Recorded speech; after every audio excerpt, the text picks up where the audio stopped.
مشاهدي الأفاضل، طيب الله أوقاتكم أينما كنتم بكل خير. أحييكم وأقدم نشرة أخبار المساء من الفضائية الإريترية والمستهل بالعناوين.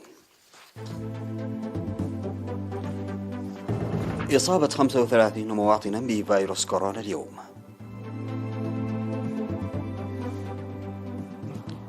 تنفيذ أعمال رقابية في 760 مرفقا خدميا بالإقليم الأوسط. ارتفاع المشاركة في التعليم في بوية.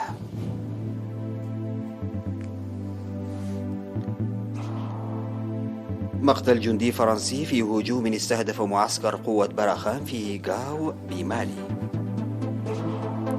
نهاية محتملة لوباء كوفيد-19 في أوروبا بعد أوميكرون.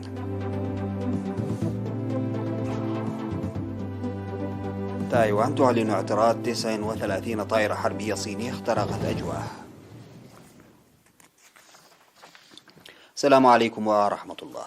أعلنت وزارة الصحة بأن الفحوصات المخبرية التي أجريت اليوم في مراكز الفحص والعزل في أقاليم الأوسط وشمال البحر الأحمر وعنسبة أظهرت إصابة 35 مواطنا بفيروس كورونا، وظهرت 27 من الإصابات في مراكز الفحص بالإقليم الأوسط، وهي من بلزة وقشت وأخرية وحزحز وترافولا وكرن ومندفرة، ومصابون قادمون من صرونة وقرع وسجنيتي وعرزة ومنحيل ومقركة، و5 إصابات في مراكز العزل بإقليم شمال البحر الأحمر، 4 في مصوع وواحدة في هميمة، و3 إصابات في مراكز الفحص، 2 في الأبرعد وواحدة في كرن.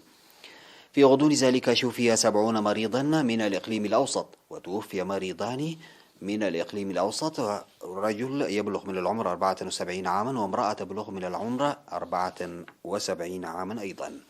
بهذا بلغ عدد المصابين بفيروس كورونا في البلاد حتى الآن 9332، شفي منهم 8782، وتوفي 95 مريضا، فيما لا يزال 455 يتلقون العلاج في المستشفيات.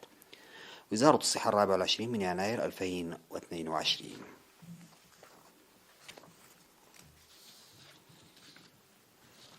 أفاد مسؤول فرع الرخص ورقابة المرافق الخدمية في قسم السياحة السيد تخلو قبل الأول بأن الفرع نفذ أعمال رقابية جيدة عام 2021 في 760 مرفقا خدميا بالإقليم الأوسط.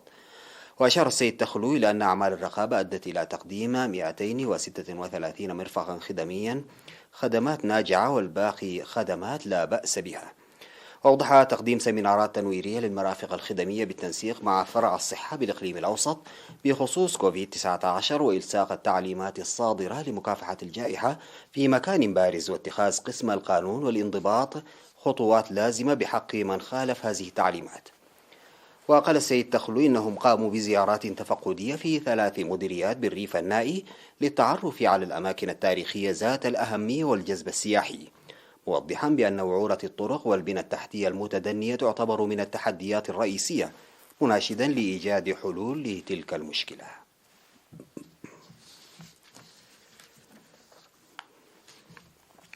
ارتفعت نسبة المشاركة في التعليم في ضاحية بويا بمديرية قلعلو بنسبة 8.15% مقارنة مع العام السابق.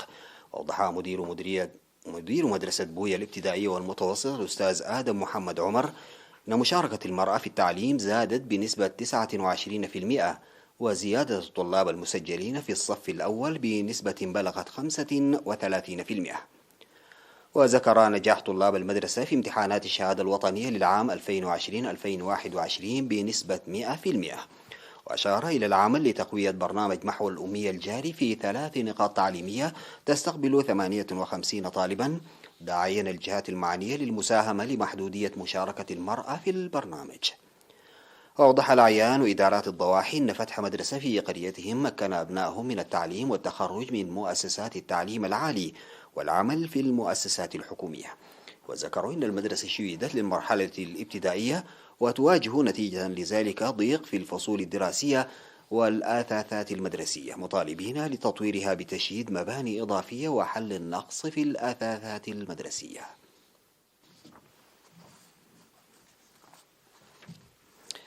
جرت في مديريتي عالدخالة وصورون انتخابات إدارات الضواحي ولجان القرى ومحصلي ضريبة المواشي والأراضي في إطار الانتخابات التي تنتظم الإقليم الجنوبي في الفترة من 12 من يناير وحتى 2 من فبراير لتغيير مدراء الضواحي المنتهية فترة عملهم.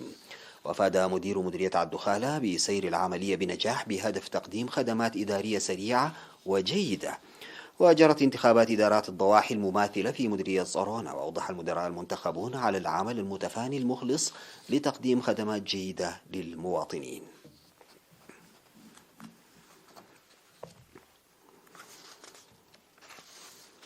استشهد يوم أمس 23 من يناير عضو شرطة إريتريا المناضل العقيد عقبة قرقيش صقاي هابتو جراء مرض ألم به عن عمر بلغ 75 عاما. التحق المناضل عقبة قرقيش صقاي بصفوف قوات التحرير الشعبية عام 1975، وخدم في القوات المقاتلة وجهاز أمن الثورة، وعمل بعد الاستقلال وحتى يوم استشهاده في شرطة إريتريا حتى مستوى قائد شرطة إقليم. الفقيد المناضل العقيد عقبة قرقيش صقاي متزوج وأب ل4 أبناء، وقد وري جثمانه الثرى عصر اليوم 24 من يناير في مقبرة الشهداء بأسمرة. وتعرب شرطة إريتريا عن بالغ حزنها لاستشهاد المناضل العقيد عقبة قرقيش صقاي هابتو، وتقدم تعازيها الحارة لأسرته ورفاقه وزملائه.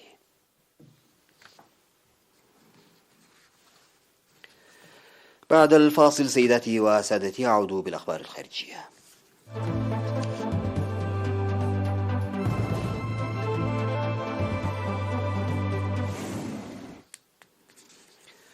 أعلن الإليزيه في بيان مقتل جندي فرنسي في مدينة غاو بمالي إثر هجوم بقذائف هاون على معسكر قوة برخان.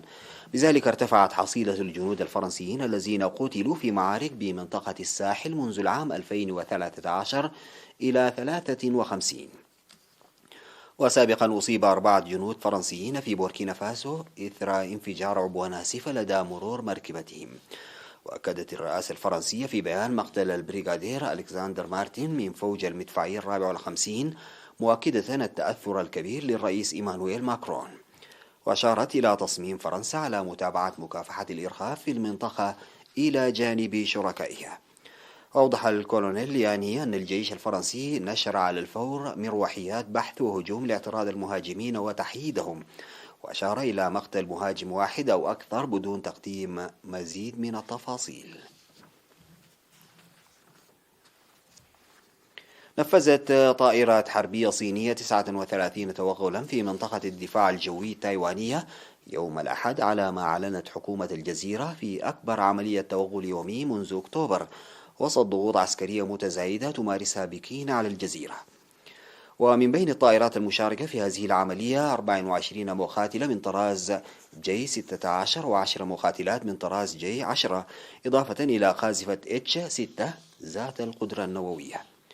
وقالت وزارة الدفاع التايوانية في بيان إنها أقلعت طائراتها الخاصة لتعقب 39 طائرة صينية دخلت منطقة تحديد الدفاع الجوي لتايوان. وبدأت وزارة الدفاع التايوانية الإعلان عن توغلات الطائرات الحربية الصينية في أديز في سبتمبر من عام 2020. وشهد الربع الأخير من العام 2021 ذروة هذه التوغلات، لكن يبقى أكتوبر الشهر الذي شهد أكبر عدد من التوغلات مع 196 عملية، من بينها 149 توغل في 4 أيام فقط، فيما كانت بكين تحتفل بعيدها الوطني. أعلن مدير الفرع الأوروبي لمنظمة الصحة العالمية هانس كلوغي أن المتحورة أوميكرون التي قد تصيب 60% من الأوروبيين بحلول مارس أطلقت مرحلة جديدة من وباء كوفيد-19 في المنطقة، وقد تقرب الأزمة الصحية من النهاية. وقال كلوغي لوكالة فرانس بريس من المحتمل أن تكون المنطقة تقترب من نهاية الوباء، لكنه حض على الحذر من واقع تغير الفيروس. في الاتحاد الأوروبي والمنطقة الاقتصادية الأوروبية ظهرت هذه المتحورة في نهاية نوفمبر، وهي أشد عدوى من دلتا، وباتت الآن المتحورة المسيطرة بحسب وكالة الصحة الأوروبية. ومع الارتفاع الكبير في عدد الإصابات أصبح الأمر يتعلق الآن بالإقلال من الاضطراب وحماية الأشخاص المعرضين للخطر، ولم يعد التركيز فقط على الحد من انتقال العدوى. فقد أثر ما لا يقل عن 180 شخصا في جمهورية الكونغو الديمقراطية بعد غرق قارب خشبي كان مكتظا بالركاب في نهر الكونغو في وقت سابق هذا الأسبوع. ووقع الحادث في إقليم إكواتور الواقع بشمال غربي البلاد حسب ما أفادت الشرطة لوكالة الأنباء الألمانية. ولم يتضح عدد الركاب على وجه الدقة، لكن السلطات تفترض أن نحو 600 شخص كانوا على متن القارب وقت وقوع الحادث، وتم إنقاذ بعض الركاب من جانب قوارب أخرى.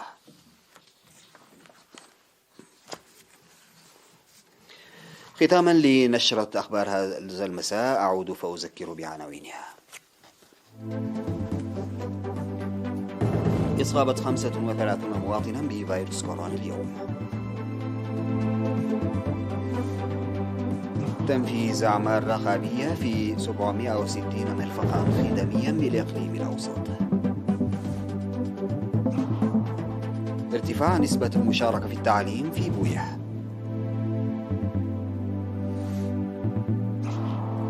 مقتل جندي فرنسي في هجوم استهدف معسكر قوة برخان في غاو في مالي. تايوان تعلن اعتراض 39 طائرة حربية صينية اخترقت أجواءها. ونهاية محتملة لوباء كوفيد-19 في أوروبا بعد أوميكرون. انتهت نشرة أخبار المساء، شكرا لمتابعتكم، إلى اللقاء بحول الله.